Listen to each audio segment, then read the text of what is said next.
മദ്യനയ അഴിമതി കേസിൽ ദില്ലി മുഖ്യമന്ത്രി അരവിന്ദ് കെജ്രിവാളിന്റെ ജാമ്യം തടഞ്ഞ് ദില്ലി ഹൈക്കോടതി. റൌസ് അവന്യൂ കോടതി അനുവദിച്ച ജാമ്യത്തിനെതിരെ ഇഡി നൽകിയ അപ്പീലിലാണ് കോടതി നടപടി.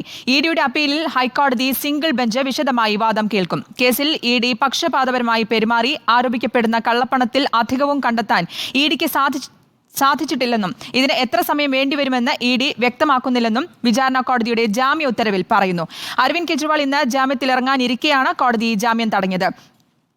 ശരത് കെ ശശി നൽകും വിശദാംശങ്ങൾ. ശരത്ത്, ഇന്ന് ഉച്ചയോടുകൂടി പുറത്തിറങ്ങും എന്നുള്ള പ്രതീക്ഷയിലായിരുന്നു. അതിനുവേണ്ട ഒരുക്കങ്ങളെല്ലാം ആം ആദ്മി പ്രവർത്തകർ അദ്ദേഹത്തെ സ്വീകരിക്കാൻ ഒരുക്കങ്ങളും നടത്തുകയും ചെയ്തിരുന്നു. ഇതിനിടെയാണ് ഇപ്പോൾ ഈ ദില്ലി ഹൈക്കോടതിയുടെ ഭാഗത്തു നിന്ന് ഇങ്ങനെ ഒരു നീക്കമുണ്ടാകുന്നത്. ജാമ്യം തടയുന്ന സാഹചര്യം, വിവരങ്ങൾ എന്താണ് കോടതിയിൽ സംഭവിച്ചതെന്ന്?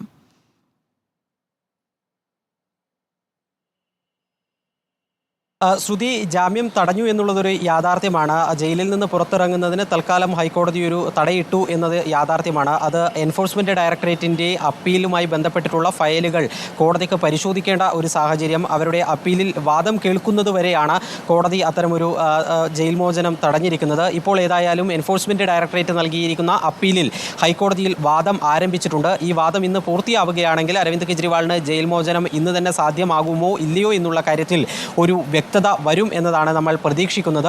എൻഫോഴ്സ്മെന്റ് ഡയറക്ടറേറ്റ് ഇപ്പോൾ വിചാരണ കോടതി നൽകിയ ജാമ്യത്തെ എതിർത്തുകൊണ്ടുള്ള വാദം പറയുകയാണ്. അതിൽ ഏറ്റവും പ്രധാനമായും എൻഫോഴ്സ്മെന്റ് ഡയറക്ടറേറ്റ് ചൂണ്ടിക്കാണിക്കുന്നത് മതിയായ വാദങ്ങൾ ഉന്നയിക്കുന്നതിന് വേണ്ടിയുള്ള സമയം അവധിക്കാല ബെഞ്ച് നൽകിയില്ല എന്നുള്ളതാണ്.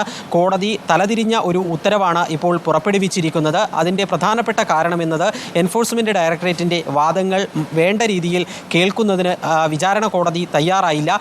ആ ഒരു സാഹചര്യത്തിലാണ് ഇത്തരത്തിലൊരു പ്രതികൂലമായ വിധി വന്നത് എന്നതാണ് additional solicitor general SV Raju ഇപ്പോൾ കോടതിക്ക് മുൻപിൽ ഉന്നയിച്ചിട്ടുള്ള പ്രധാനപ്പെട്ട വാദം.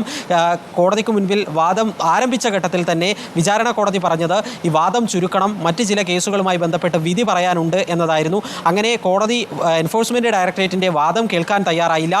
വലിയ വിപുലമായ മറുപടി ആയതുകൊണ്ട് രേഖാമൂലം നൽകിയ മറുപടിയെ വിശദമായി വായിച്ചു നോക്കാനും ഈ വിചാരണ കോടതി തയ്യാറായില്ല. അങ്ങനെയുള്ള പിഴവുകൾ കോടതിയുടെ ഭാഗത്തു നിന്ന് ഉണ്ടായിട്ടുണ്ട് എന്നതാണ് എൻഫോഴ്സ്മെന്റ് ഡയറക്ടറേറ്റ് ഇപ്പോൾ ഹൈക്കോടതിയെ അറിയിച്ചിരിക്കുന്നത്.